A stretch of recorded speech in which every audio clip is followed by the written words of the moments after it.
পাকোড়ার পেস্টে আমি আদা রসুন বাটা দিতে ভুলে গিয়েছিলাম, তো পরে দিয়ে দিয়েছি। রোদ একদম অনেক রোদ আসে, দেখুন মাশাআল্লাহ। এই 2-3 বেজে বাইন্ডারে নিয়ে নিয়েছি। এখন আমি এটা পাউডার করে নেব। এই তো একদম মাছের ডিম নিয়ে নিলাম। এখানে প্রায় 250 গ্রামের মতো মাছের ডিম, মানে অল্প দেখা গেলে কি হবে, অনেকটা ডিম।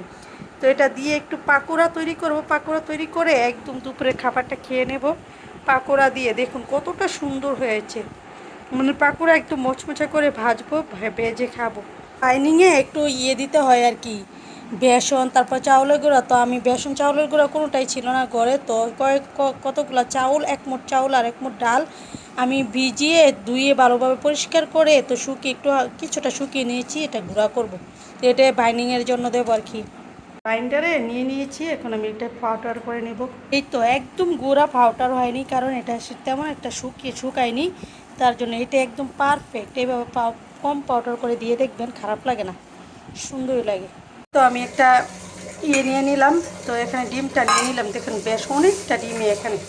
তো ডিমটাকে কিছুটা চটকিয়ে, তো ডিমটাকে আমি একটু ভালোভাবে চটকিয়ে নিচ্ছি। একটু যেহেতু পাকোড়া বানাবো, একটু চটকিয়ে নিলে স্মুথ হয়। আর দেখতো পিত উপরে যে আবরণটা, এটাকে ফেলে দেওয়া হয়, একটা রগের মতো আবরণ থাকে ডিমের মধ্যে।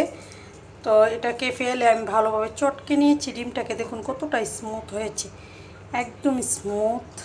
চাল ডালের পেস্টটা করেছি, মানে এটা দিয়ে দিলাম। এটা দিলে কি হয়, একদম মচমচে হবে চাল ডালটা দেওয়াতে। তো পেঁয়াজ কুচি দিয়ে দিলাম, বা পেঁয়াজু যেটাই বলেন না কেন, এটা খেতে সেই স্বাদ। মরিচ দিয়ে দিলাম কিছুটা, কাঁচামরিচগুলো অনেক ঝাল তো তার জন্য এত বেশি দেয়নি। 3টা কাঁচামরিচ দিয়েছি ছোটো ছোটো করে। এখানে ধনিয়া পাতা দিয়ে দিলাম, বিলাতি ধনিয়া পাতা দিলাম, মরিচ গুঁড়া, হলুদ গুঁড়া,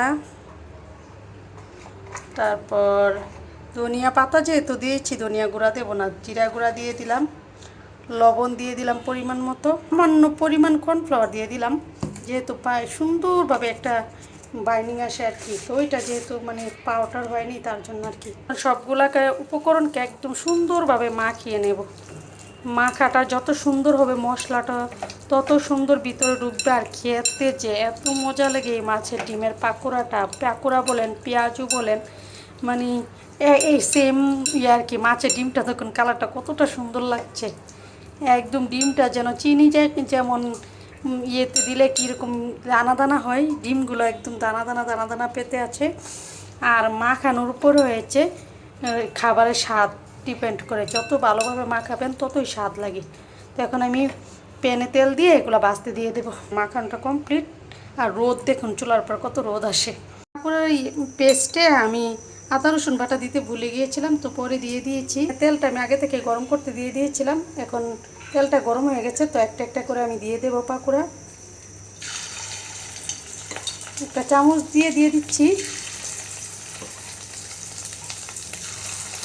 এটা খেতে এত মজা লাগে, সস দিয়ে খেতেও মজা লাগে, তারপর গরম গরম ভাতের সাথে খেতে পারবেন, সেই স্বাদ লাগে মাশাআল্লাহ।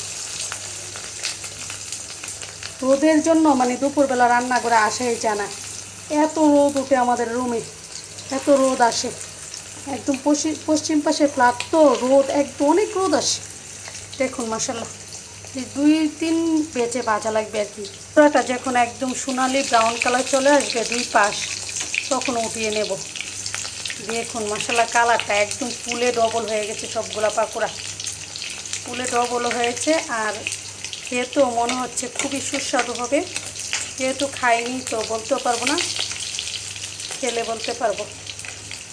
আশা করছি খুব মজা হবে। কালার দেখলেই তো বোঝা যায় যে কতটা সুন্দর হয়েছে মাশাআল্লাহ। দেখুন কালার কতটা সুন্দর, একদম কড়া সোনালি গোল্ডেন কালার হয়ে গেছে। তার একটু ভাজা হলে উঠিয়ে নেব, যেহেতু মাছের ডিম সেদ্ধটা একটু তাড়াতাড়ি হয়ে যায়।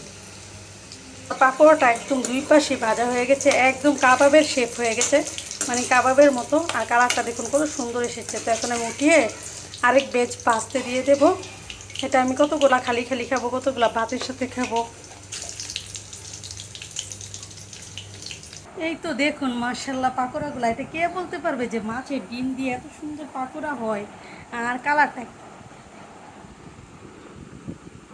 ফুলে একদম ডুমু ডুমু হয়েছে, একদম কাবাবের মতো। তো একটা ভেঙে আমি খেয়ে দেখাচ্ছি। মাশাআল্লাহ দেখুন ভিতরটা একদম সফট আর জুসি, আর উপর দিয়ে একদম ক্রিস্পি ক্রিস্পি। যেহেতু মুসুর ডাল আর চালের পাউডারটা দিয়েছি সেই স্বাদ হয়েছে। কর্নফ্লাওয়ারটা দেওয়া তো বিসমিল্লাহ, একদম মচমচে হয়েছে একদম। তো সবাই ভালো থাকবেন, আল্লাহ হাফেজ।